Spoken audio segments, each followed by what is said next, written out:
In this present crisis, government is not the solution to our problem. Government is the problem. Ask not what your country can do for you. Ask what you can do for your country. We've had this event during wars, we've had it during depressions, we'll have it during a pandemic. As President Reagan said the first time he was sworn in 40 years ago, that this event is both commonplace and miraculous.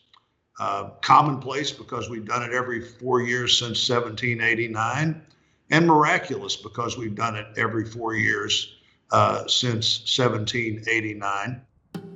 Against the backdrop of a pandemic, January 20th, 2021 was set to be an inauguration for the history books. That was before a pro-Trump mob rampaged the U.S. Capitol on January 6th and disrupted the vote to certify Joe Biden's 2020 presidential election win. You now have an inaugural that's literally going to take place on the steps of the Capitol that was ransacked a few days earlier by a mob trying to prevent the very inaugural that's taking place.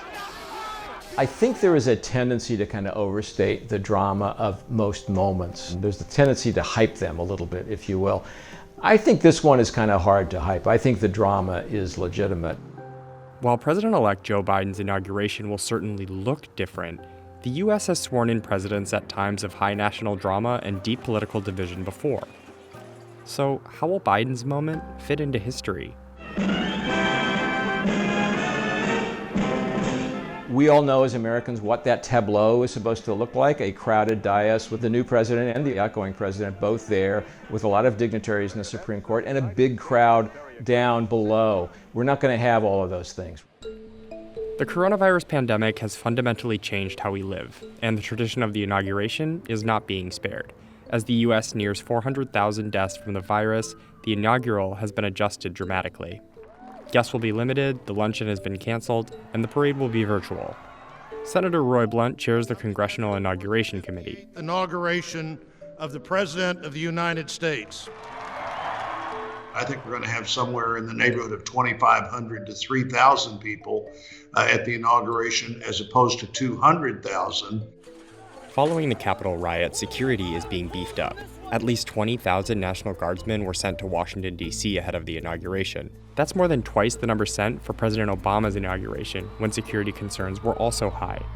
Both President-elect Biden and I and his team are in agreement that events of the attack on the Capitol make it even more important that we're outside, we're at the place where people are used to seeing the inauguration of the president. One president who won't be attending is President Trump, who, with a week remaining in his term, became the first president to be impeached for a second time, right upon the table, after he was accused of encouraging a mob to storm the Capitol in an effort to overturn the election. There's going to be an air of tension. The question of whether Democrats and Republicans, having just been through this trauma at the Capitol together, will look as if they're unified or not, will be a question hanging over an event in which people always put on a face of unity. Will that be the case this time or not? Like many presidents before him, Biden will enter office at a time of heightened national drama. I, Gerald R. Ford, do solemnly swear. But some of the most dramatic times have seen some of the most memorable inaugural addresses in history. Jump back to 1865.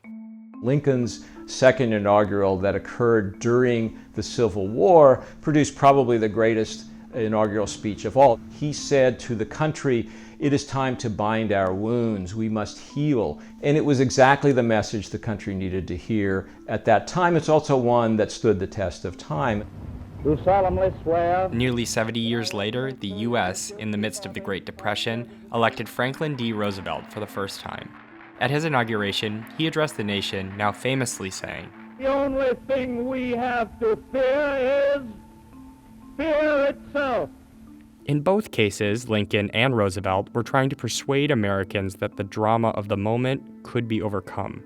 That is similar in some ways to, I think, the atmosphere we have now, where people are saying, can our democracy survive? The inaugurals are designed to lift up Washington, a moment in which everybody can be optimistic. We'll see if Joe Biden can pull off that in this strange environment. In 2000, the highly contested election between George W. Bush and Al Gore went all the way to the Supreme Court and wasn't decided until December, a month before the inauguration. Finally, a president-elect. George W. Bush will become the 43rd president of the United States. It fell to George W. Bush to say, this is a divided country politically, there's controversy over my election. He didn't say it, but he knew that some people thought he wasn't even legitimately elected because he hadn't won the popular vote. He used his inaugural to say, I recognize that there are deep wounds left by this election. I will help us all move past them. Our unity, our union, is the serious work of leaders and citizens in every generation. And this is my solemn pledge. I will work to build a single nation of justice and opportunity. Trump faced a similarly divided country when he took office in 2017. Like Bush, he won the Electoral College but lost the popular vote. In his speech, however, he took a different approach in addressing this divide. And the crime, and the gangs, and the drugs that have stolen too many lives and robbed our country of so much unrealized potential. This American carnage stops right here and stops right now. Rather than really trying to soothe the political passions, in some ways he ramped them up. He said basically, America is a place that is hurting. It has been hurt by you people, the political establishment.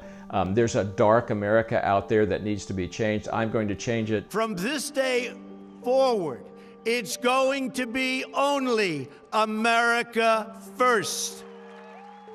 Now, as Biden takes office, he is facing a still divided country.